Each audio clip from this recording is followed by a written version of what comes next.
Now, for regular listeners, and there are many, and we're delighted there are, we're going to go through Danny's picks with Selco Builders Warehouse, having bumped up the running order today. Normally comes in the last few minutes of the show, doesn't it, Simon? But it does. No, 5 minutes past 12 noon. There's a long way to go yet, because we're going at Danny today to give us not only his team of the year in the Premier League, but his manager of the year as well. And he's doing that with Selco Builders Warehouse. There is a lot of pressure involved in this, Danny Murphy. Well, you're never going to please everyone, are you? You can't please everyone all the time. Let me get my pen, because not even Simon can please everyone all the time. No, well, who does he So please? what I'll do is I'll go through my it's team. It's my podcast. Sorry. I'll go through my team of the season. Yes. And then if you or anybody else, for that matter, wants to dissect that, will come back at me. It's a difficult one because there's been some brilliant individual performances. So I'll crack on. Okay. In goal, I've gone for Pope. I think he's been absolutely outstanding, and a key reason why Newcastle have got the second best defence by only one goal, by the way, in the Premier League. Yeah. There were other contenders, but Pope is in goal. Trippier at right back. There's my Newcastle contingent. Absolutely outstanding, with and without the ball. I think he's been a real brilliant signing for them. Really exceeded my expectation of what he would achieve so quickly. Yeah. And the impact. Okay, to Newcastle already. Yeah, centre-halves, I've gone for Diaz, Man City. He's been a rock this season. Best defence in the league. And alongside him, I went for Saliba. I think him missing... He hasn't played for a couple of months, has he? I don't know if it's quite that long, but I think his impact for a young player to slot in so comfortably and have such a brilliant season. And I suppose... it probably came more to my mind, him, when the gap that's been left since he wasn't there. Sometimes you appreciate more when you don't play. Wonderful, wonderful young player. So he's gone in. Left back, I've a difficult one because Ake came in late for City.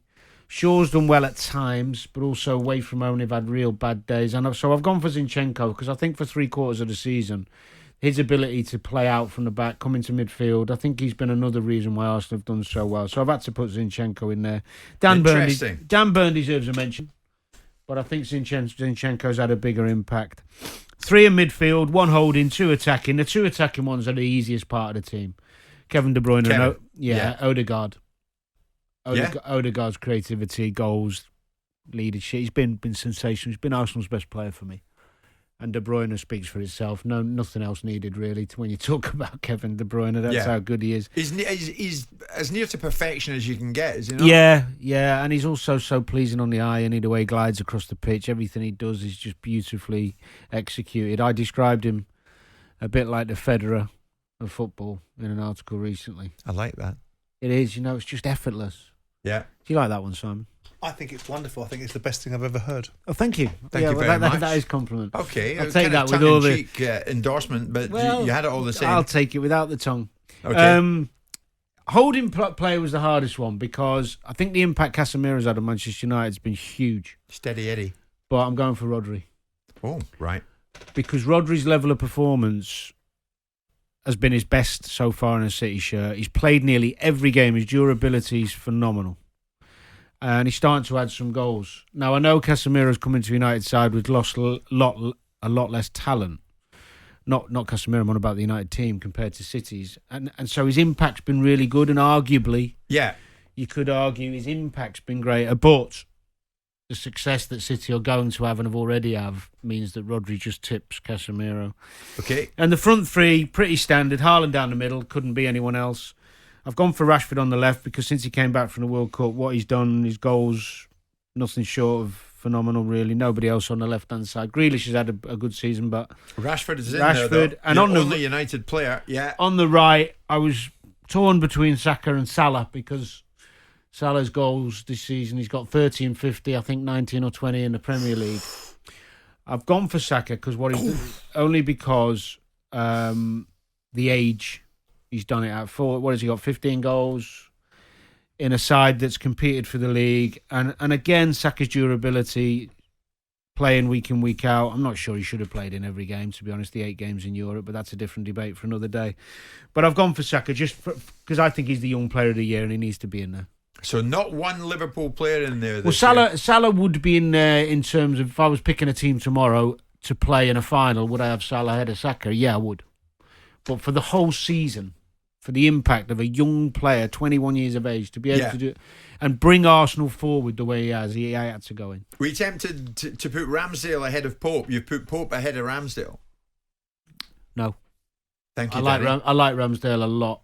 And he's better with his feet than Pope. We all know that. And he's had a good season. And he's going to get better. But I think Pope's been absolutely pivotal to Newcastle's... No Declan Rice?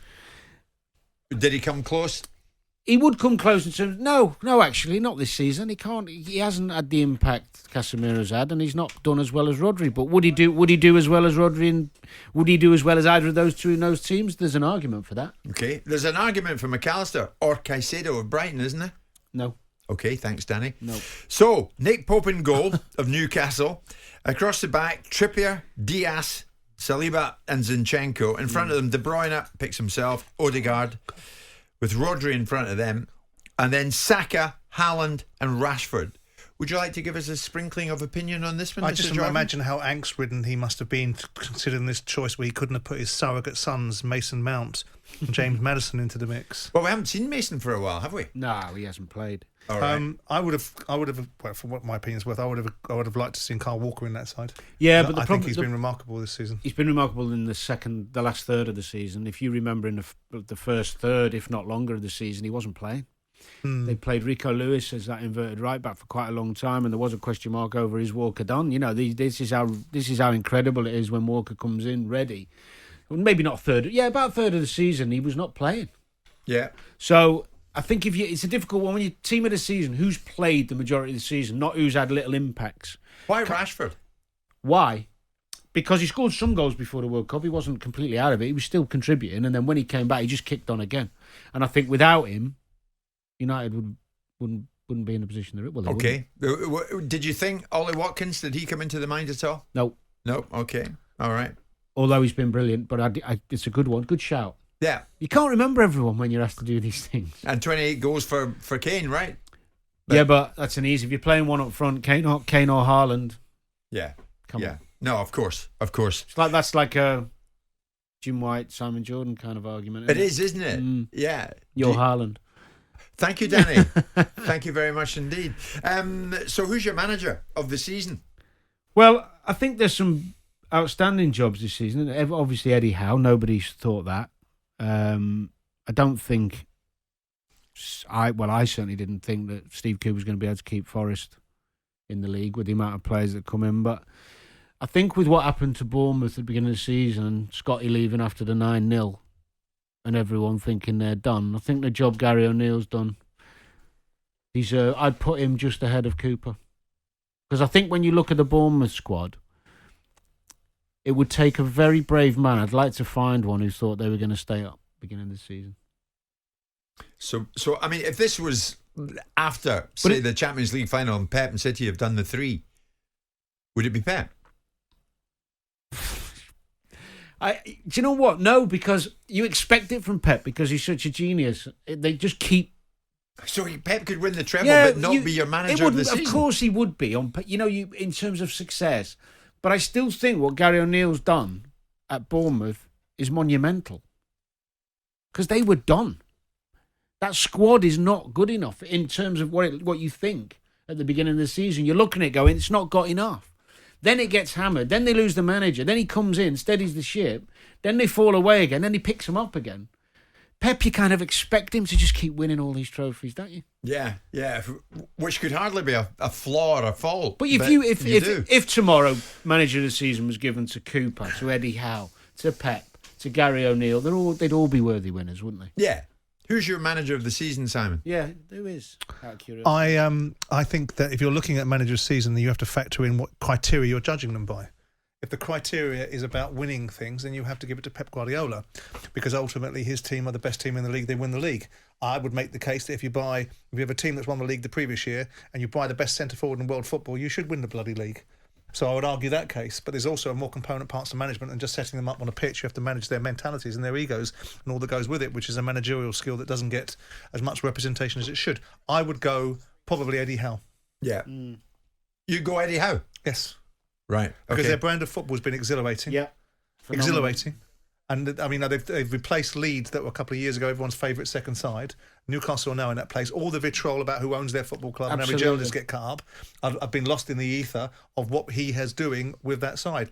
And to finish 4th or 3rd in the Premier League with a mid-ranging spend against other sides, phenomenal. And to do it with the plum and the togetherness and get to cup final, I think Newcastle are the story of the season. Still looking for my £1,000 for the charity. I know. I'm just waiting for the pound coins to come in. So Danny's picks was Selco Builders Warehouse. Not Ramsdale, but Nick Pope of Newcastle in goal. On the right, Kieran Trippier. On the left, Zinchenko. In the middle, Ruben Dias and William Saliba. No John Stones, but he's been all right, hasn't he? More than all right. Very good. Second half of the season's been exceptional. In front of them, Kevin De Bruyne picks himself and Martin Odegaard. In front of them, Rodri of Manchester City. On the right, Saka. New contract for him this morning. On the left, Marcus Rashford, says Danny.